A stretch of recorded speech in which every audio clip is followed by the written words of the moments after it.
Bonjour, aujourd'hui on va corriger un exercice concernant les pendules élastiques, d'accord? C'est un cas d'un pendule élastique incliné ou bien posé sur un banc incliné par rapport à un angle alpha, d'accord? Tout de suite, je vais commencer par lire l'énoncé. J'espère que c'est clair l'image devant vous, d'accord? On considère un solide S de masse M égale à 0,2 kg pouvant se déplacer sans frottement sur un banc incliné d'un angle alpha 30 degrés par rapport au plan horizontal. Voilà, donc voilà le plan incliné, voilà le plan horizontal par rapport à l'angle alpha.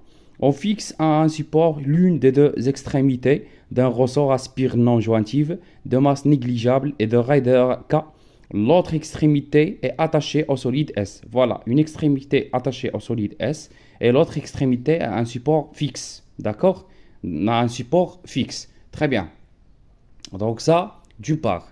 Ensuite, trouver la première question, trouver l'allongement delta L du ressort en fonction de M, G, alpha et K lorsque le système est en équilibre. Voilà. Donc l'équilibre. On va commencer par ce terme-là, à l'équilibre. On doit trouver l'allongement delta L à l'équilibre. Ça marche? Très bien. Donc, tout de suite, je vais commencer. Très bien. Alors, dans la première question, donc j'ai besoin, ok, donc j'ai besoin de définir les forces ou bien représenter les forces appliquées sur le corps S qui est en équilibre. D'accord? Alors tout de suite, je vais commencer par la première force qui est le poids. D'accord? Le poids est toujours perpendiculaire au plan horizontal. Voilà, je vais représenter le poids.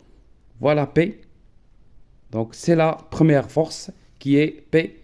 Ensuite, je vais représenter la deuxième force et puisque le solide pouvant se déplacer sans frottement, donc R, elle est perpendiculaire. D'accord? Perpendiculaire au plan incliné en passant par le centre de gravité. Très bien. R. Et ensuite, la troisième force qui est la tension du ressort ou bien la force de rappel. D'accord? La tension du ressort, voilà, T. Donc, qui est vers le haut en position d'équilibre. Voilà, elle commence par le point d'application ici. Donc, on a la force qu'on va noter dans cet exercice, on va la symboliser par F, vecteur, bien sûr. Oui. Donc, tout de suite, on va commencer. Le système, d'accord, à l'équilibre, voilà, à l'équilibre, le solide S, d'accord, est soumis à trois forces. Est soumis à trois forces. Les trois forces sont claires. P, qui est le poids, d'accord? Donc P, le poids du corps S. Il faut bien être clair. R, qui est la réaction, voilà, du plan incliné. La réaction du plan incliné, très bien. Et la troisième force qui est T, d'accord, voilà, ou bien on l'a appelé F, F qui est la tension ou bien la force, voilà, on va la noter, force de rappel, d'accord? Donc c'est la force de, voilà, rappel, voilà, très bien. Alors, à l'équilibre, on va appliquer la relation du tronc commun, la somme vectorielle des forces extérieures est égale 0, ou bien le vecteur nul, pardon, est égal le vecteur nul. Très bien, donc est égal au vecteur nul. Alors je vais continuer ici.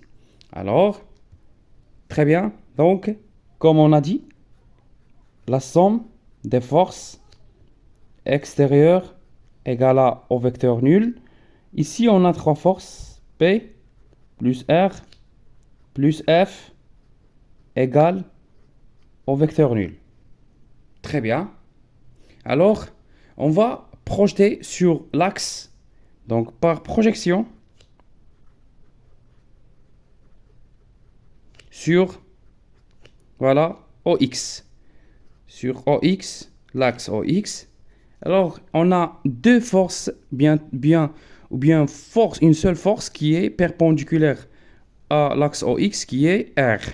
Alors ici, je vais vous montrer comment projeter. Donc pour projeter, décaler ou bien translater l'axe OX ici.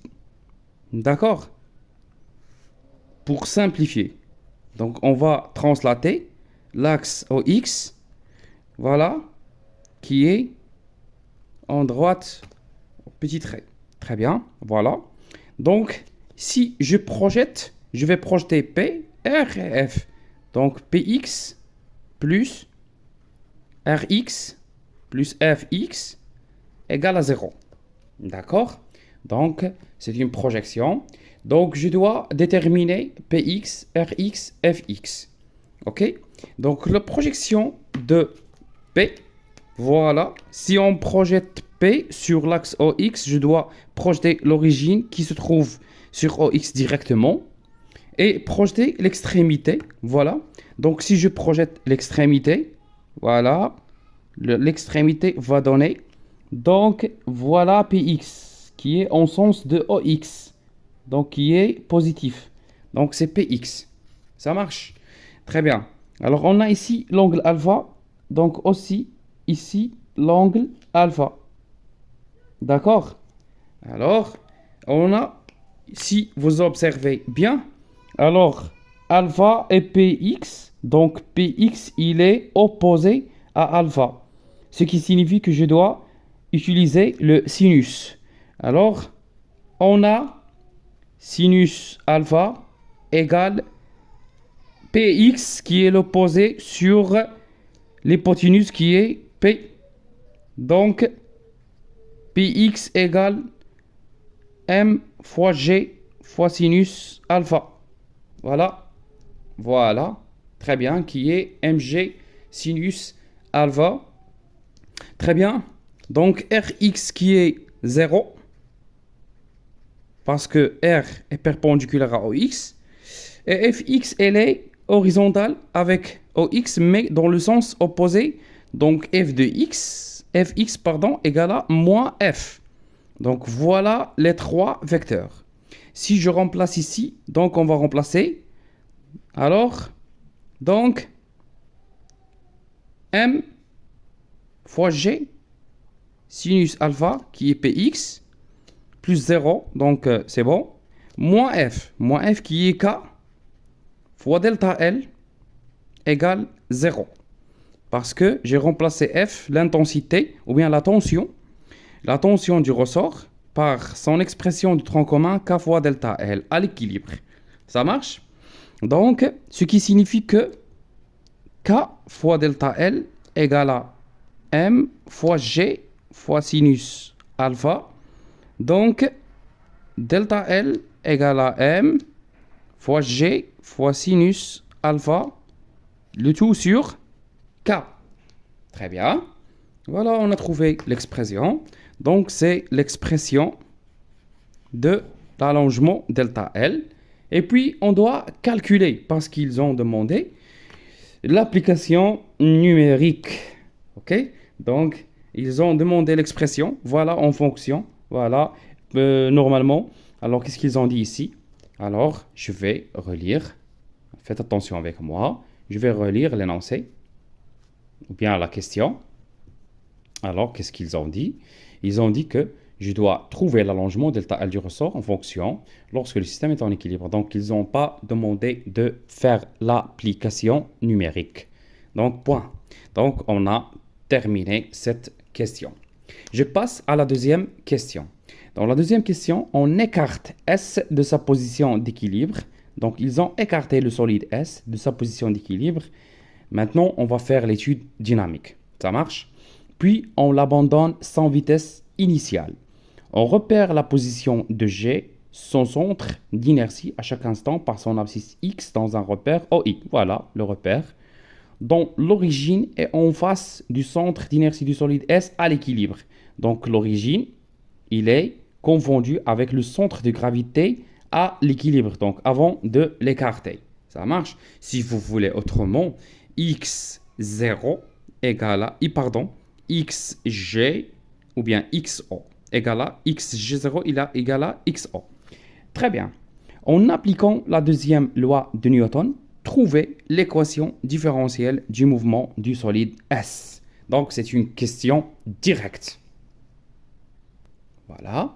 Donc, si on veut l'équation, voilà. L'équation différentielle du mouvement.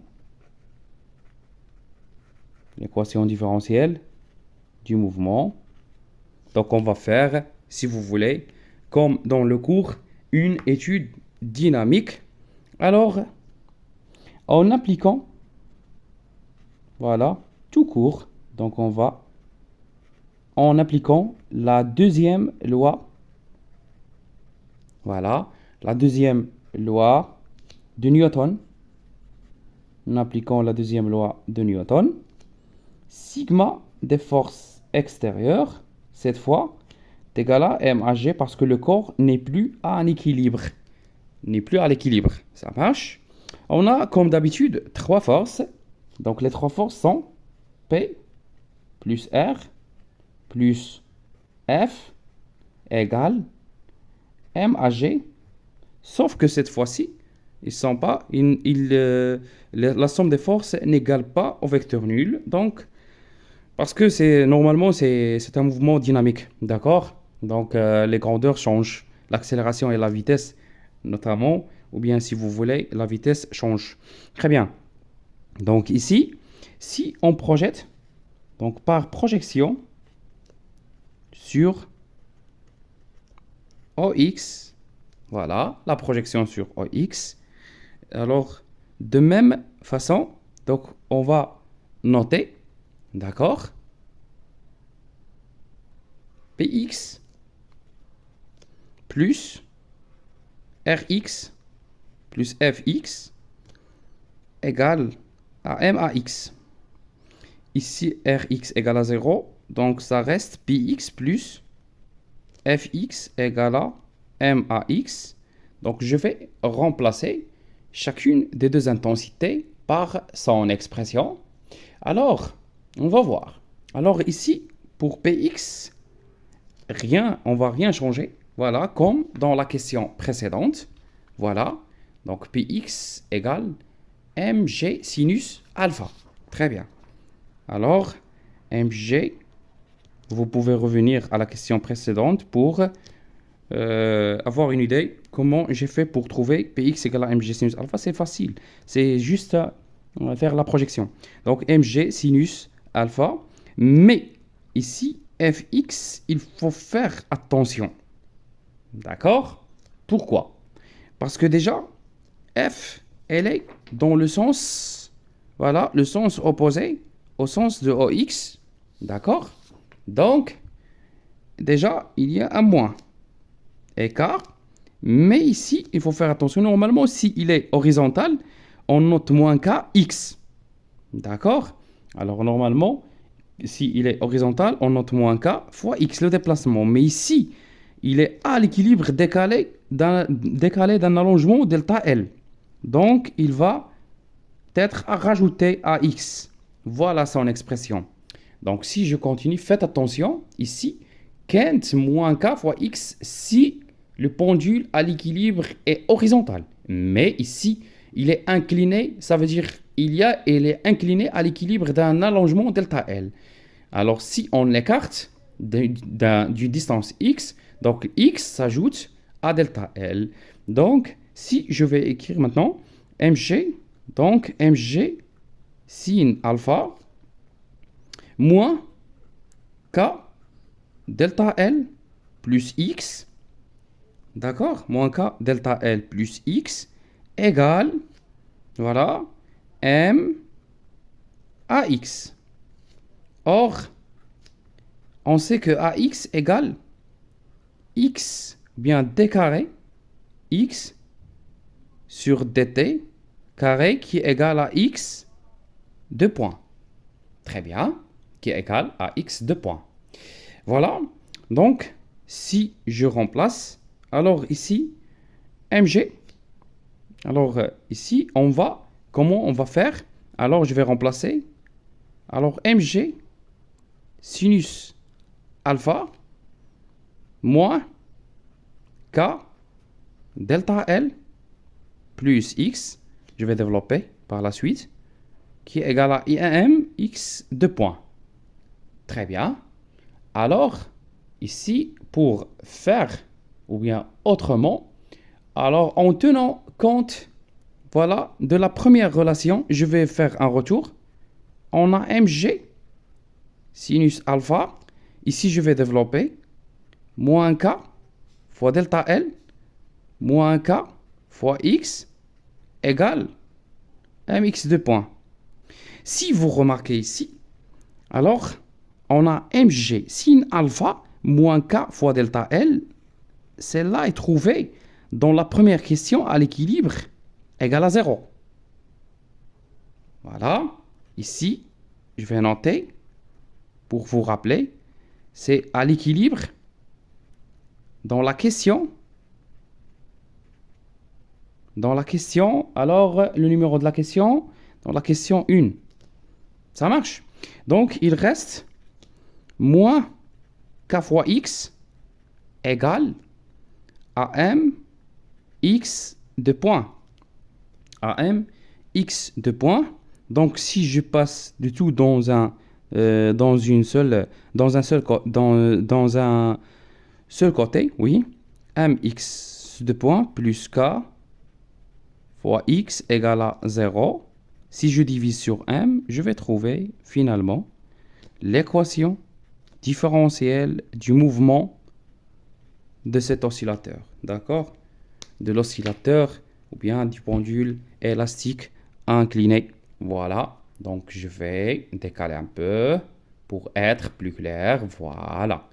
Donc, c'est l'équation différentielle.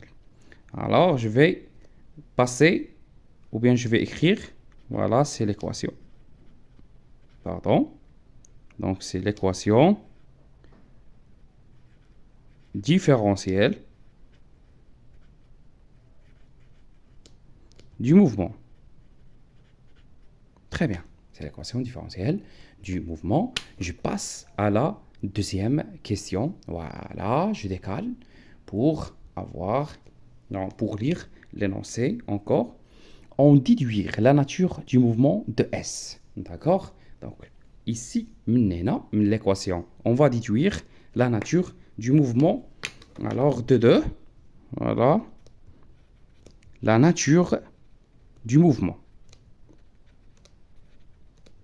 Alors, faites attention avec moi dans cette question. Alors, c'est simple. OK? Alors, pour déduire, alors qu'est-ce qu'on va faire? Alors, l'équation horaire trouvée. Voilà. De l'équation. Voilà. Horaire trouvée.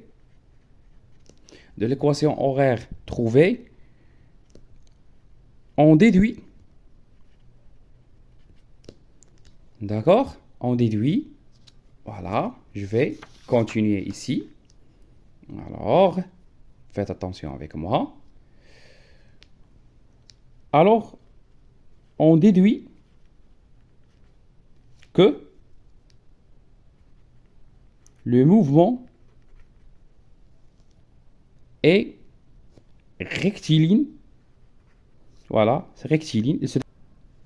Donc, ici, à savoir, donc pour la question de 3, voilà, de 3. La figure 2 représente le diagramme des vitesses du mouvement de S. Voilà le diagramme ou bien la courbe de la vitesse en fonction du temps. On demande de trouver dans la question 2, 3, 1 la valeur de la période. Voilà, donc 2, 3, 1. On demande de trouver la valeur de la période propre. Voilà, la période propre est trouvée. Voilà, voilà, si vous remarquez ici. Voilà, d'ici vers là. Donc, c'est une période ou bien une oscillation. Donc, T0. Donc, à partir du diagramme, on tire que T0 directement 0,8 secondes. Très bien. On passe à la question qui suit. On déduire la valeur de K, la constante de raideur du ressort. Donc, 2, 3, 2. On demande de déduire la valeur de K. Voilà. Alors, pour déduire la valeur de K, on va faire retour à la période propre de l'oscillateur qui est le pendule élastique. D'accord? Alors, on sait que T0 égale à 2pi racine. D'accord? Alors, on sait que 2pi racine. Alors, M sur K. Donc, on peut la déduire à partir de l'équation. Voilà, différentielle. Voilà. Alors, 2pi racine de l'inverse de ce terme-là. L'inverse de ce terme, M sur K. D'accord? Donc, c'est la période. C'est une méthode pour déterminer à partir de l'équation différentielle. Faites attention, ici, il n'y aura pas x point. D'accord? X point a dit. Juste pour vous rappeler. Alors, on a 2pi racine l'inverse de ce terme qui est M sur K. D'accord? Alors, je vais continuer. Donc, ici, T0 carré égale à 4pi carré fois M sur K. Donc, K égale 4pi carré fois M sur T0 carré. Alors, on va faire l'application numérique. D'accord? Parce qu'ici, il demande la valeur. Donc, je dois faire l'application numérique pour trouver la valeur de K. Donc, K égale, voilà, donc j'ai déjà fait l'application numérique dans le brouillon. Donc, K égale à 12, à peu près 12,5 newtons par mètre. OK? Donc, c'est la valeur de la constante de raideur K. Ensuite, et dans la dernière question de cette partie, qu'est-ce qu'il demande? Dans 2, 3, 3. Ça marche. Dans 2, 3, 3. Alors, on va lire. Alors, trouver l'expression numérique de l'équation horaire du mouvement de S. Trouver l'expression numérique. Alors, on sait que l'équation, voilà. Je vais noter, je vais écrire que ce qu'il demande. Donc, la valeur, ou là, l'expression plutôt. L'expression numérique, d'accord, de l'équation horaire. L'expression numérique de l'équation horaire du mouvement. Voilà. Alors, on a x de t égale à x max. Voilà. Alors, il faut faire attention. X max cosinus 2pi sur t0 fois t plus phi. Ça se voit très clair que j'ai besoin de xm, t0 et phi pour écrire l'expression numérique. D'accord? Donc, je dois chercher ou bien je dois déterminer. Voilà, je vais l'écrire ici. Déterminons. Alors, xm phi t0. Déjà trouvé t0. Alors, je vais commencer tout d'abord par phi, qui est la plus soit très bien.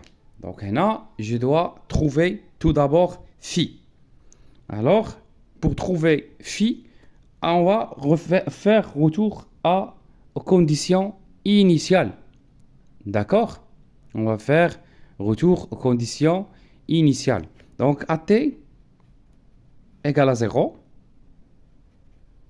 On a x AT égale à 0 égale à x max cosinus phi. Voilà, on remplace t par 0. Cosinus phi. Or, x AT égale à 0 égale à x max. Donc, xm égale à xm cosinus phi. Ce qui signifie que, voilà, que phi égale, voilà, donc ce qui signifie que phi égale à cosinus phi égale à 1.